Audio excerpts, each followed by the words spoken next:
Anaitwa Meneja Chacha, ni meneja wa kipindi bora kabisa ambacho kina support muziki wa Singeli hapa Tanzania. Sisi tupo live kila Ijumaa na Jumamosi kupitia Channel 10 Plus na Radio Magic FM. Sisi tunatoa fursa kwa wasanii wa level zote wa muziki wa Singeli kuja kutambulisha nyimbo zao. Tunawakumbusha na kuwahimiza na kuwasisitiza kwamba muziki ni biashara na biashara inahitaji matangazo. Tangaza muziki wako, pambania ndoto zako ili uweze kufanikiwa. Msanii tambua kwamba nyimbo zako zikisikika mara kwa mara kwenye media ndipo mitaa inakujua. Wasanii wengi wana dreams za kutaka akaunti zao za mitandao ya kijamii zianze kuwalipa. Ni wazo nzuri, ni idea nzuri, ni kitu cha kweli. Lakini ili ulipwe kule kupitia akaunti zako ni uwe na fan base wengi. Fan base wengi unapata vipi? Unapata pale jina lako linapokuwa kubwa. Jina linakuwaje kubwa?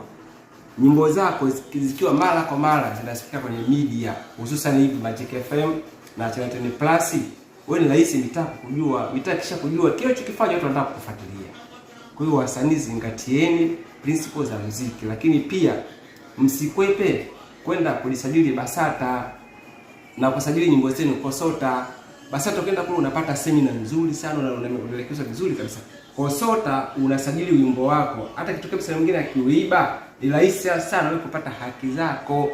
Lakini pia zingatieni kule mitandaoni, ni wenyewe patisheni kwenye akaunti zenu, lakini kuna mabloga ambao ni wakubwa, usiwakwepe wale. Usimkwepe Sidi Mtu Hatari, usimkwepe Video Boy, IK, Ngomo, Mwanga na Kibinyo, kwa sababu kuna watu wenye library, wenye mabodaboda, wenye mabajaji. Kuna watu wako Sumbawanga huko, kila asubuhi wanamjua IK tangu wapi wanaingia kwa IK. Wanamjua Sidi Mtu Hatari wanaingia kwa Sidi Mtu Hatari. Kwa hiyo kuna faida kubwa sana kupandisha nyimbo zenu kwa mabloga ambao tayari ni wakubwa. Kingine, zingatieni kurekodi kwenye studio ambao tayari maproducer ni wakubwa. Ukisikia tembeza record, producer zake ni Sidi Mtu Hatari. Ni DJ ambaye ni kiongozi, DJ mkubwa kwenye kibati cha Ngogoa, tayari anajua anachokifanya. Wewe ukienda na idea yako hii, ataisikiliza, ataona kwamba nikiongezea hiki kijana atapata kitu kizuri. Ukienda kwa Bani Music, kwa Good Master, kwa Kenny, kwa nani, kwa maproducer wakubwa, kuna kitu kikubwa nakipata. Kwa hiyo tuzingatie sana wasanii wa muziki wa Singeli kuwekeza kwenye muziki wetu. Wewe unafanya muziki ili uje kupata pesa. Unataka kutumia pesa, utapataje pesa? Tujitahidi wasanii wa Singeli kuwekeza kwenye muziki, tuache janja, tuache kona, lakini pia tujibrand wasanii wa Singeli.